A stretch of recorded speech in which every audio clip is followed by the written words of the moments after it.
there are so many of us who have been wounded in the workplace. And I have four core wounds that I identify: just the wound of rejection.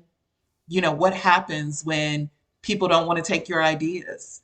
What happens when someone else takes credit for your work? When That you never don't get happens. That never happens. oh, of course, never. What happens when you don't get the promotion and the person you train does?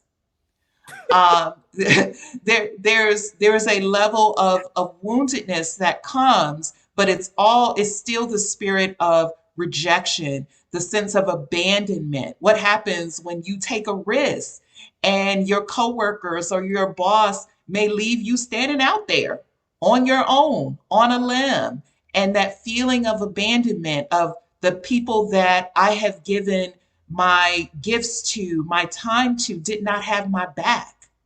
And you really do have to take intentional time to be able to, number one, even identify what the wound is. Right. Because so many of us, particularly as African Americans, we are just kind of known to just keep it moving.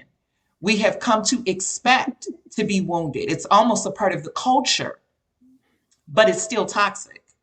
It's still unhealthy.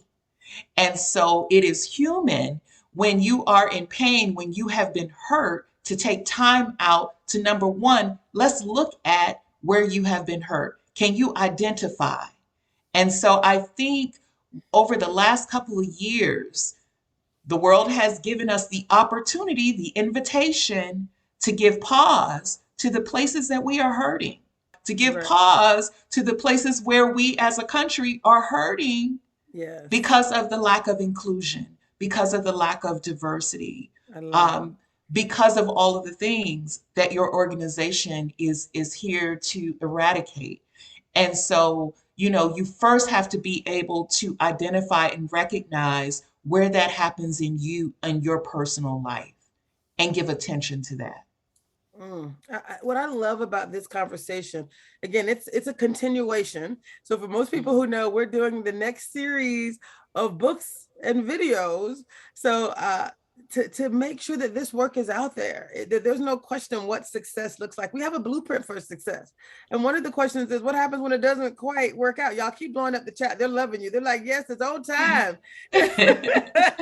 So keep blowing up the chat, y'all. We're gonna actually create a space for you to come on board toward the end. So by all means, please continue to share. 4,700 at the last count, individuals, right, with stories to tell about inclusion, about diversity, about their journey. And so we're going to help move that conversation forward, because in order to achieve success in business, we got to address some of the things, some of that energy that might not be serving us, so that we can move forward. We're also going to be doing work very actively to change the systems, right? We said that that's part of a promise kept, that we, as the National Black MBA Association, we said we were going to keep a promise, right?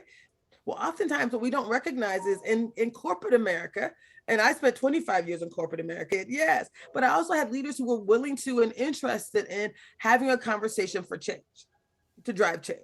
Now, I would say that we are actually all in a place where we can drive additional change.